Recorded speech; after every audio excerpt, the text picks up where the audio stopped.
Welcome to show 89 of the Cloth Diaper podcast. Today I'm joined with Brittany from the brand Earth and Pebble, an up-and-coming Canadian cloth diaper brand.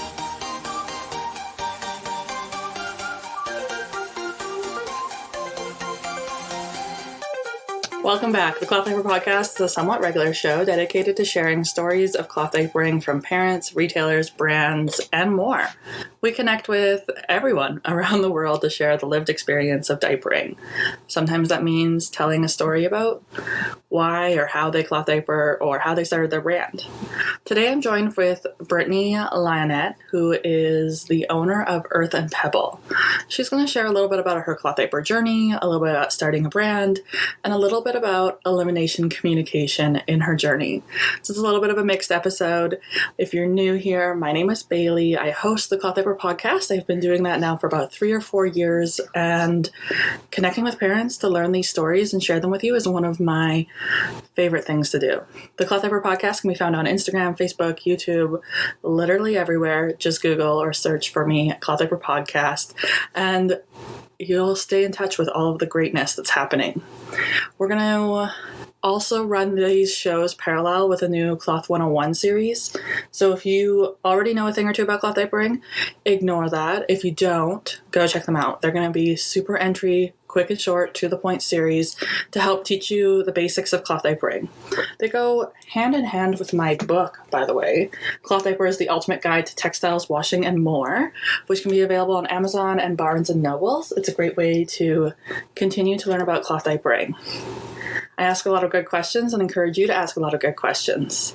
Cloth diapering is a space that's always evolving, so I'll be the first to admit that there's some things now in my book that are outdated, but it's still a great resource to have on hand to help you wade through some of the very basics of cloth diapering. You can also check out the review of Brittany's diaper over on my personal blog, simplymombailey.com, for the Earth and Pebble pocket diaper review. All right, on to the show. Tell me, let's start in the beginning, because your company is still pretty young. Why did you start cloth diapering when you had your child? Why was cloth diapering something you considered, and how did that morph into your business? So it's really funny because I always joke and say that I knew that I would use cloth diapers before I knew I wanted babies. And it's simply just because I already used reusable feminine products. And my husband says I'm very, hippy dippy, kind of friendly to the earth. I think he's just maybe thinks a little bit more highly of me than he actually knows. But yeah, so I just always knew that was the route I was going to go, especially knowing just how long it takes for diapers to actually decompose or, disintegrate, whatever you want to say, like 500 years or something like that. That's insane. And it blows my mind. So I'm always I tried to find an answer to that. Like, they don't actually really know. Like, nobody's really done any research, because you can't really do any research on how long it. Well, that's it, right? Every single diaper, disposable diaper is supposedly still around. Like, it still exists in a landfill somewhere. They used to estimate it to be 250 years, and then in the last 5 or 7 years, that narrative changed to 500 years. But trying to find the original research on that is kind of impossible. But at the end of the day, all we know is it's like a polymer. It's a plastic polymer, and we have plastic polymers we don't know yet. They haven't been around that long. Yeah, exactly. So that was always the route I was going to take. And luckily, I was able to convince my husband. It was a little bit of a sore subject at first. I remember telling him that I'd like to do cloth diapers, and he said, "Well, I guess you're the only one who's going to be changing diapers." Oh. He's really supportive. I make him sound like he's not. He's wonderful, and I just needed to show him how it was done, and I also needed to show him how much money we would be saving. That was also a good incentive for him. It could be such a gut reaction for a lot of the other parent in the situation, or the other caregiver, to be like, "Oh God, no, not that." Often, once we get the physical product in someone's hands, it's a different story. Yeah, and now he's not shy to change diapers, and he does all of the diaper laundry. I don't know how I got him to do that, but he does all of the diaper laundry, and it makes my life really easy. Well, easier. How did you get him on board to do all the diaper laundry? You know what? We're both working from home and we have been since the pandemic. And Sophie was born 2 weeks before Canada went into lockdown. So, so I was on maternity leave and anyway, that's a whole crazy story. But we're both working from home and we have very tight schedules. He's a personal trainer. So he works early mornings, kind of has a break at lunch, and then later into the evening. So we just have kind of fallen into our own little set routines of who does what. So I currently do all the cooking and the majority of the cleaning and the majority of the childcare. And he just picked up the laundry. He's like, okay, this is what I'm going to do. And I'm just going to do all of it.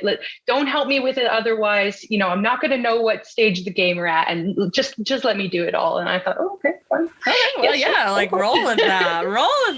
What were you, exactly. What's your previous career track or your background, your education career-wise? Yeah, so I've had a lot of different jobs in my life. I had trained to do construction drawings, kind of like architecture, and mainly with millwork and joinery. So I did that for a long time, and I didn't really enjoy the industry, and I didn't enjoy working in construction. It wasn't for me. It's so random. It is very random. And then I retrained as a yoga instructor. And then I retrained again as a personal trainer. So I now I have Earth and Pebble, and that's my main focus, but I also help my husband with our little fitness community, and I teach some online yoga classes, and I'm also, on top of everything else, trying to do, I'm doing some filming for a little postnatal exercise program. So my specialty in the personal training world is pre and postnatal fitness. So I've really niched down into mom stuff. Yeah. That's and they kind of probably kind of complement each other as two little side businesses that blend into each other and don't one's not over consuming at this point, probably you can find some kind of groove in there. Why did you start? What made you decide to start your own brand? So I have a sister who has a now going to be 1 year old as well. So we've had some babies around the same time. Yes. And I remember so I started it just at the beginning, around the beginning, kind of later stage of that first year of Sophie's life. And I'm kind of one of those people who, when I get into something, I get really into it. So hence, the first yoga class I ever took, I'm like, I am going to be a yoga instructor one day. That's just kind of how I am. So I thought, I could make cloth diapers. And then I realized that actually I don't even know how to sew. So that's kind of not really, something I'm going to do. Anyway, my husband was looking at different income streams at the beginning of the pandemic because, his complete income was gone. Yeah. So he was looking at doing some e-commerce with his sister who lives in the UK. So just something to connect with her because she was meant to come and stay with us. So he wanted to do something fun with her. So I kind of saw the process they were going through. That's sunsetted, as they say now, and they're kind of focusing on their own careers. But I saw the potential there. Yeah. On top of the fact that, getting back to my sister has a child. When I kind of was talking about diapers and thinking about starting up the Earth and Pebble, her husband said, we should buy some cloth diapers off of you. And I just happened to look over at my sister at that time, and the look of abject terror on her face at the idea of doing cloth diapers. And this was already her having seen me do cloth diapers with Sophie and telling her it's not that bad and all that. So two things, obviously, ideas of just how I can branch out and find different ways to express my enjoyment and my enthusiasm. And also just to make it a little bit, I know this is kind of cliche, but make it a little bit more mainstream. I feel like the more cloth we can get on babies' bums, the more it's just going to be normal. Yeah, and it's not work that one brand can do or one blogger can do or one retailer can do. It's really like work that many people have to do. Yeah, exactly. And I still haven't convinced my sister yet. And you know what? I don't actually try to do a lot of convincing. I feel like, in my younger days, I might have been a little bit too enthusiastic when trying to get people interested in the same things as me. So I've learned that you can kind of step back and just do your own thing. And if people are interested, they'll come to you. But maybe one day. That's kind of, I tend to toe that line too. I'll talk about it. I'll share about it, but I'm not gonna actively say it's the only way or you have to do it. Yeah, or exactly. And I can think of, you get a really strong reaction back when you start doing that. So sometimes it's like, well, just maybe if they see me doing it enough, one day they'll ask me.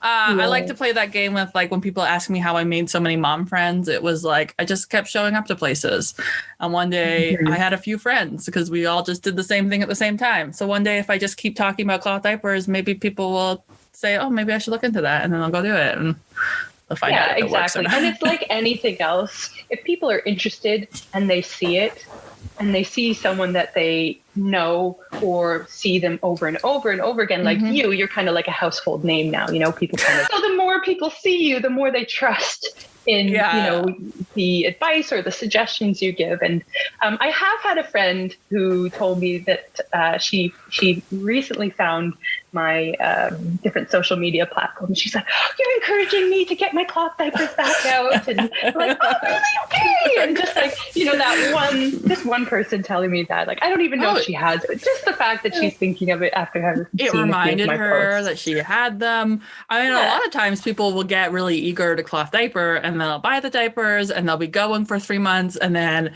the world will just kind of fall apart because that's what happens in our lives. And so they put them away and they forget. So they just need to be reminded, oh yeah, I bought those. And they can pick it up again. You can always pick it up again. You can pick it up whenever you want. So that's and the beauty about one thing that I think is there's a lot of benefits that we talk about with cloth diapering, but in 2022 the cloth diaper is one size now. It adjusts. I can remember buying disposable diapers and kind of tucking them away in a bag, and then the next time I pulled out that I wanted to use one, it wasn't the right size for baby. But 4 out of 5 times, if you put your cloth diapers away and you bring them out again, they're still gonna fit. You just change the sizing. I think you can still get. Oh, maybe not, because when we bought our first stash, it was all secondhand, and we have a whole bunch that are size. I don't know what the size is. Yeah, there's still a few brands that do size. It was really when cloth diaper industry started, it kicked up in 2000, 2005. Mother Ease, Fuzzy Buns, Apple Cheeks all did size, but Apple Cheeks just discontinued their size and they only offer one size now. And the other size brands I can think of are Thirsties and Assembly Baby. And even then, that size range, you've got a 5 to 18 pound, and then you got a 15 to 35. So it's still, it's an adjustable size. Anyways, you're most likely going to have one size diapers. Yeah, I like the one size. So tell me about your diaper design. So what did you go into to design your diaper, and why does it look the way it looks, and why did you decide to release this? Somebody who hasn't seen it and they're listening to you talk. Okay, so I have a problem of overthinking things. So luckily, this is why I don't have a cloth diaper brand, because I would never have been happy with whatever I produced. So luckily, after having a baby, that's changed, because I do not have that kind of time anymore. So I said to myself, I'm going to find a manufacturer that I like. I'm going to find a style that I like. I'm going to get a few samples, try them on my own baby. She was quite little then. And the one that worked the best for us, that was what I was going to go for. So we chose the pocket diapers. And I I don't know what you call it, the double snap around the waist. Double waist snap. The double waist snap. So I prefer that. The newborn diapers that I had used, they were secondhand and they only had one snap. And I just found that it always twisted and opened, and then we didn't have a really good fit. And that might have just been because it was it was a cheapie, and it was very well loved before we got it. So, our family loves pockets. So we stuck with the pockets, and all of the patterns on there, I selected the ones that I liked. I'm looking forward now that, it was kind of just dipping my toe in to see what it would be like. I've never owned this kind of business before. I've never sold any kind of e-commerce. So it's all, sticking my toe in, seeing what flies, what doesn't. We use the diapers on Sophie. We love them.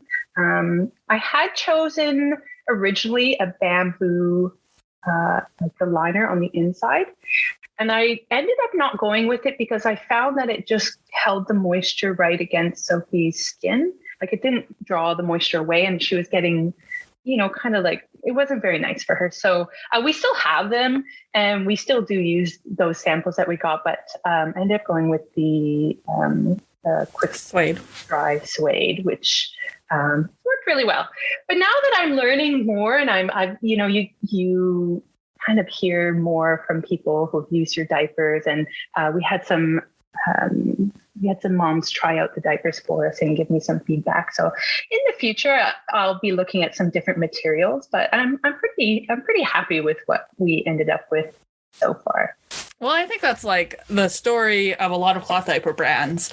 Nowadays, like in 2020, if we look at the OG, the big players in the market, Rumparoo, Bum Genius, and Apple Cheeks, like those diapers have gone through so many versions to get to where they are, right? Like Bum Genius's pocket diaper is their 5th version.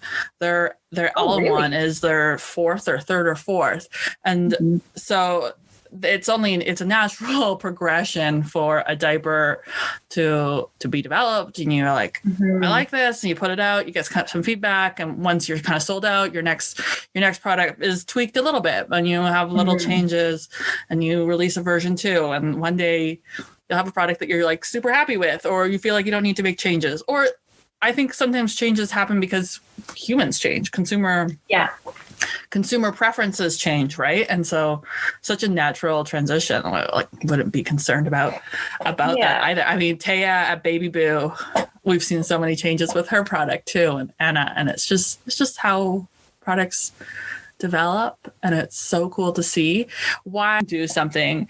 Actually, thinking about that, the other question I wanted to talk to you about, which totally is gonna, let's turn this conversation again, is you guys do elimination communication? Yes, I was hoping you would ask. That's why I put it in the thing. Did you? Okay, well, I didn't even read our notes. I didn't read the. I set up this new calendar thing so I wouldn't have to like do a lot of thinking, but I didn't actually go read them. Okay. Yes. So elimination communication, which like is kind of new in the mom scene in North America in the last couple of years, because it would have been an amazing game changer for my son if I had known about it. How do you do that? What is elimination communication? Because I think more parents need to know about it. So, elimination communication is just the fancy Western term we use for it. It's essentially just, if I were to paraphrase it, it's showing your child proper hygiene from birth. So I'm just going to premise this by saying that my decision, our family's decision to EC, does not reflect on any other parent's decision not to, right? This is it's a new concept, like you said, in the West. And just because I do it, I don't think less of anyone who doesn't do it. So just going to get that out there straight away. We've done a couple of episodes with other parents on elimination communication, and it's been pretty vague. Like people have just kind of shared how they do it. That's kind of one understanding of elimination communication, is that there's a lot of kind of different approaches to it. And the best approach is the one that works for your lifestyle. 100%. Don't get stressed out about it. We do it, I would say we do it part-time. We're not like, Sophie wears diapers during the day. She wears them at night. She's 18 months now, and she almost exclusively does her number 2s on the potty. And she tells us. And that's been happening for months. So we started, I think when she was about 2 months, we started, and it had come on my radar. I can't even tell you how, as I was like doing all the like mommy research before Sophie, because she's my first and only. And I saw a video of one of my friends and her child, and I noticed just the way she had a pre-fold kind of wrapped around her baby in a certain way, and that's like a style of kind of they call them backup, like diapers of backup that people use in EC. And I thought, oh, okay, she's doing it as well. So I contacted her, and she goes, just start doing it. Like just go for it. So I did that day, and essentially, like the best way I would describe it, because obviously I've had to describe it to all my family members, is in the same way that your baby tells you when they're hungry, when they're tired. They have all these different cues. They also have natural timing for when they eat, when they sleep, et cetera, et cetera. It's the same for their hygiene. So when they have to pee and poo, they do communicate that to you. There is some natural timing. And then you can also kind of build a little rhythm with your child. So I like to think in the same way that we're showing our children how to feed themselves. We show them how to walk and talk. We teach them all these things. We teach our children to go, they could either go and do their business in their diapers, or we can teach them that, okay, actually, this is where mommy and daddy and everyone else, goes pee and goes poo. So I'm going to help you do that. I'm going to show you where to do it. Don't worry if you miss. It's non-coercive. It doesn't matter if they go in their diaper. But eventually, eventually they're going to walk on their own and all the rest. Eventually, they're going to be able to do that on their own. So there are some things you can do to kind of encourage that in the same way. In the same way that some people use like baby sign language. Like you get your baby to kind of make that milking action with their hands when they want some milk. It's the same thing. We get Sophie to. It's so cute.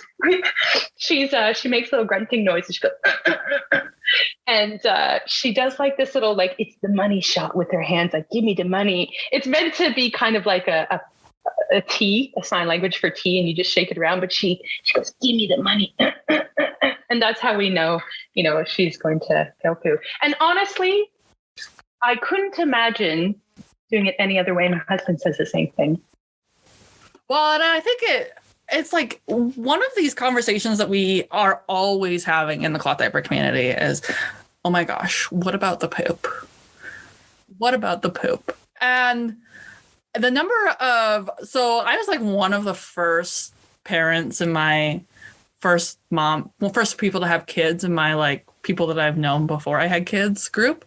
And so many of them have started this elimination communication in this part-time way, and mostly focused on the poop, getting their kids to poop in toilets from a very young age. And it's just it eliminates this whole poop thing, issue with the poop that we're so terrified of. Now you're only washing pee diapers when you are washing pee diapers when the accident happens.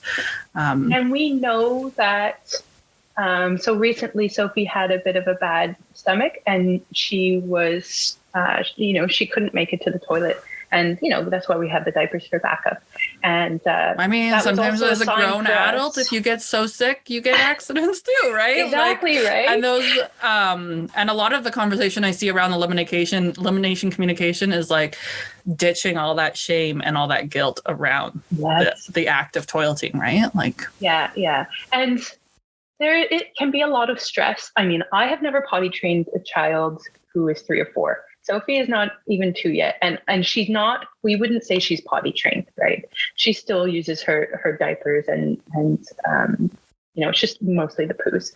But I have heard of my friends and the struggles that they're having potty training. They're 2, 3, 4-year-olds. It's not easy. Stressful. It's terrifying.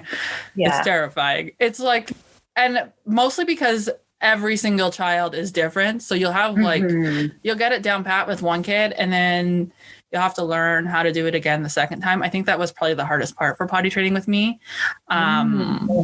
was having to do it again the second time and figure out like, what does this second child need? What makes her different than her brother? But Walter, my first child, he was such a sensitive child when he peed. So I went through a lot of diaper changes because the act of peeing was very uncomfortable for him or something. Okay. Like he didn't sleep through the night until he could stop peeing at night. That is finally when I got my first sleep through the night. And so I just think about like, oh, I wonder if I had introduced, it would have made this whole like going to the bathroom experience better for everybody, you know, instead of having a screaming kid in diapers every hour, you know, like could I, and it's just, I mean, I can't go back and change things, but no, it's like one of the, and when someone comes up to me and they're like, my child is really uncomfortable in cloth diapers, I think I should use disposables. And I go, maybe elimination communication, maybe there's a way that you can communicate with your child about this diapering need so that you can continue to do both things and make them feel comfortable, because at the end of the day, a lot of times it's the uncomfort. Yes. And I didn't really have a lot of experience with babies prior to having Sophie.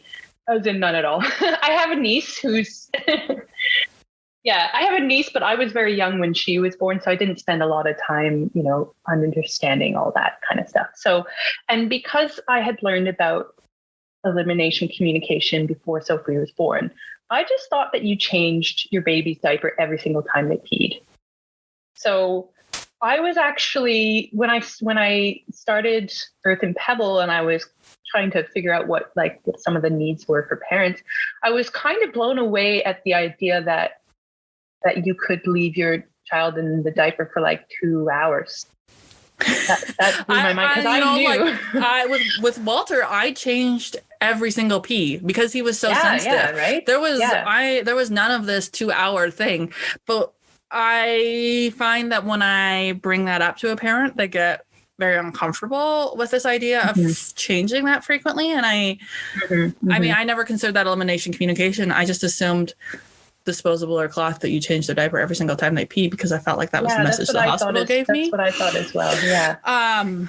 But I think we just make generalizations based on averages, and we just consider that then like a rule that we should all kind of at least follow by as the bare minimum. Maybe that's so I mean, every family has to do what's right for them. Like some people do EC full time. We do it part time. We don't do it at night. It's too disruptive. You know, Sophie didn't sleep through the night until she was like 15 months.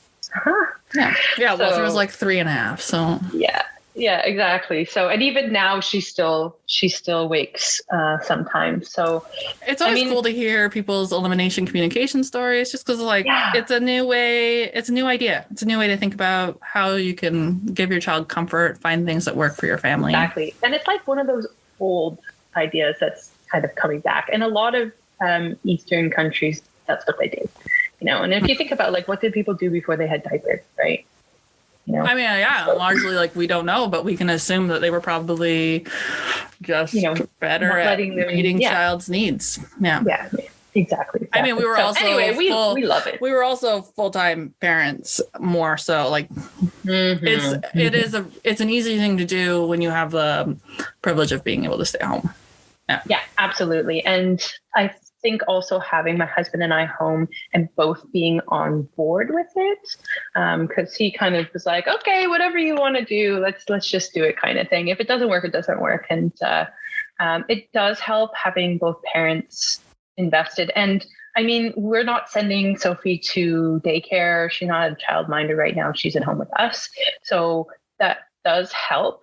But it's not impossible. It's not impossible to do EC with no. I was thinking we probably both come at it though with a very Canadian brain on it, in that like my friends that I know that have done EC, they took their full 18 months of maternity leave, and so by the time that you're enrolling an 18-month-old into daycare, if they're like in this pseudo I can communicate going to the bathroom, the care provider is like totally going to be on it and support them in that body learning experience. But for my American moms who unfortunately get the short straw, there are some Montessori daycares in the United States that kind of work on the hybrid approach with them, but it's not always, you'll have to find a part-time. Montessori is not really always accessible for everyone either. No. Yes. And that one too. Right.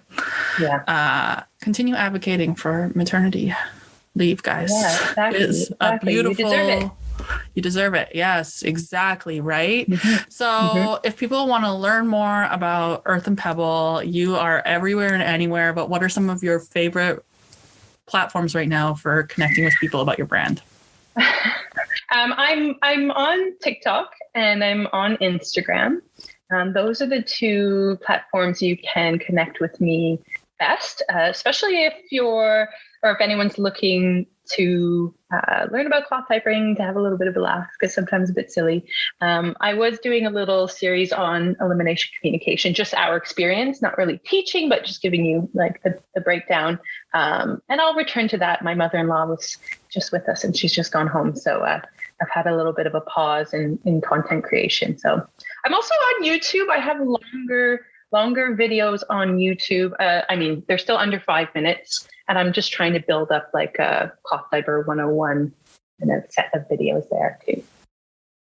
Well, thank you, Brittany, for sharing your story with us. I don't know if I did a proper introduction, but that was Brittany Lionette. She is the owner of Earth and Pebble. You can shop Earth and Pebble at earthandpebble.com. She is a Canadian retailer, so that means that you can shop and purchase with her through Canada in Canadian dollars. Again, I have a review of her product at simplymombailey.com. It is just a simple pocket diaper, but let's not discount the need for simple pocket diapers in this world. We need more diapers. We need more advocates. We need new ways to kind of talk about cloth. This year, I challenge you to tell somebody about cloth diapers. I know this should have been like a fun New Year's Eve show, but it's not. So let's just end it on that. I'll see you next week when we're going to talk about how to cloth diaper.